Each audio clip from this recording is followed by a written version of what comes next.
So my name's Miriam Voss, and I'm a pediatric gastroenterologist, and I work at Children's Healthcare of Atlanta and Emory University.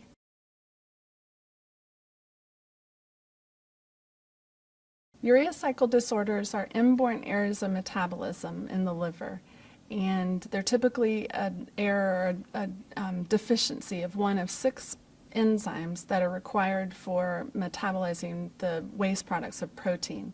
So when we eat protein and our livers metabolize them, we end up with a waste product called nitrogen, and our bodies need a way to get rid of that. In the urea cycle disorders, the liver is unable to get rid of that nitrogen, and so you end up with a buildup of ammonia.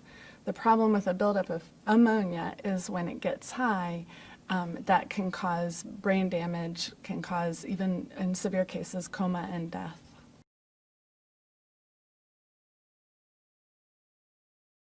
Urea cycle disorders are extremely rare. They're kind of an ultra-orphan disease.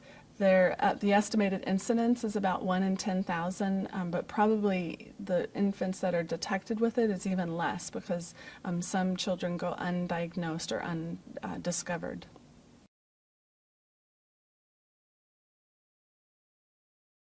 There are 6 different enzymes in kind of the classic urea cycle disorders, and so the problem can be in any one of those enzymes, and it kind of has different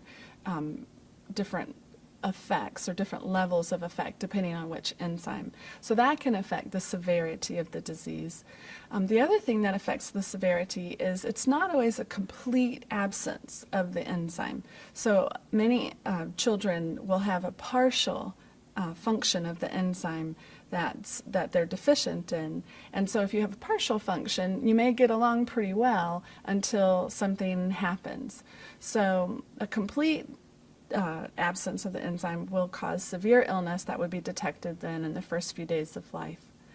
A partial defect, it could be detected when they're a toddler, when they're a school-aged kid, even adolescence and adulthood is sometimes reported. And so the symptoms are going to be very different depending on that level of deficiency in the enzyme.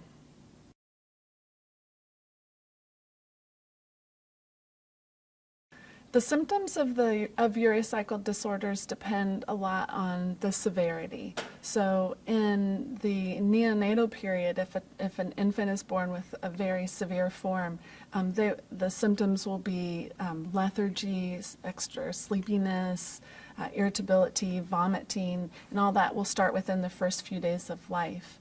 If in that severe form, if they're not treated, then they'll continue to become sicker. In the very severe forms, the symptoms will start very early in the first few days of life, and initially they can be kind of lethargy, extra sleepiness, irritability, feeding problems, vomiting, so very nonspecific. If it's not treated or not caught, then the infant will go on to become sicker and can result in hypotonia, hypoventilation or hyperventilation, coma, and even death. In the less severe forms where there's some partial function of the enzyme, typically you wouldn't see them get so sick initially.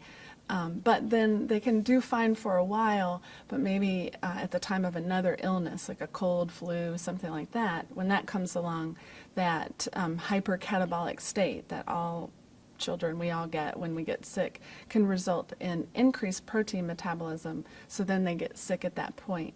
So they could present at 3 months, 6 months, a year, 2 years, just depending on how well that enzyme functioned, to allow them to do well until that point.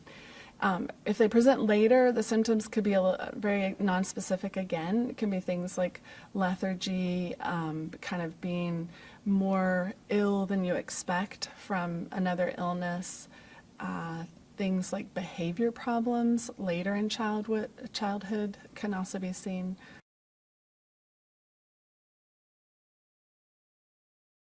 The reason why so many cases potentially go undiagnosed is because, unfortunately, the symptoms of the disease are really non-specific. And so it's things like lethargy or not eating well, vomiting, in the severe cases that are early, like a newborn who's just acting septic or sick, And so those symptoms are not very specific, and they can look like another problem, like an infectious sepsis. We do have screening programs for urea cycle disorders, and those help, but they don't detect all of the cases because screening programs are not universal. They're not for all infants, and they don't detect all of the enzyme problems.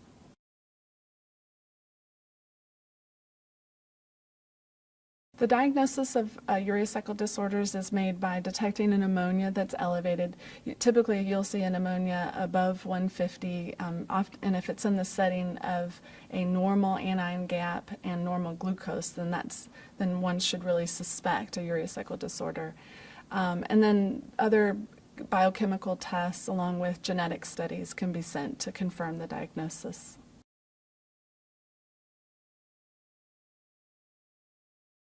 Treatment for a urea cycle disorder is typically a low-protein diet along with medications to reduce ammonia and amino acid supplementation.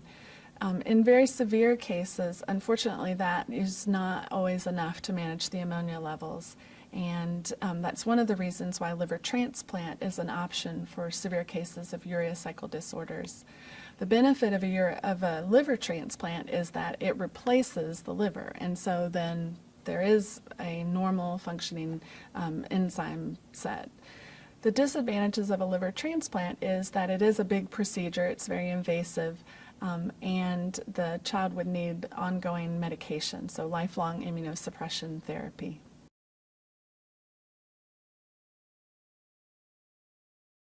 If a physician is seeing a newborn or a neonate who's very ill, I think it's important to send an ammonia level early on.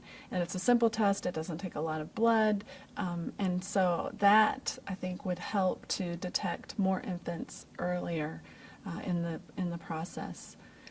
Once you get an elevated ammonia, I think that the next step would be to get a geneticist or a metabolic physician involved early.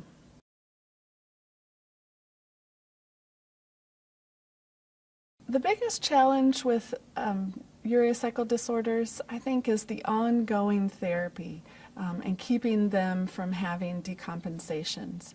So unfortunately, the therapies that we have for urea cycle disorders, they're not cures. It's really a medical management. And so the kids still have some episodes where their ammonias go very high. And they may even have just kind of a chronic low-level elevation of the ammonia. And the problem with that is that it continues to cause small amounts of brain damage or even bigger amounts of brain damage when they get sick and have a crisis.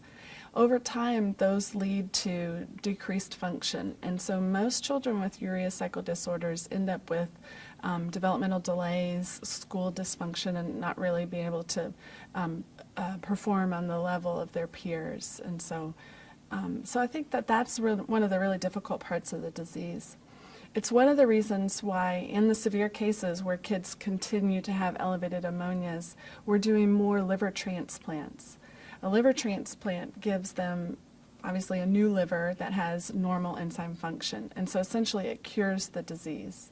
And so being able to do that before the brain damage happens, I think, is really the best answer in the severe cases. One of the challenges there is that a liver transplant is an invasive procedure. It's a big deal, and it's hard to do in very small babies. And a lot of the problems occur in that first year of life. So we definitely need more therapies for that first year of life where we see a lot of the problem.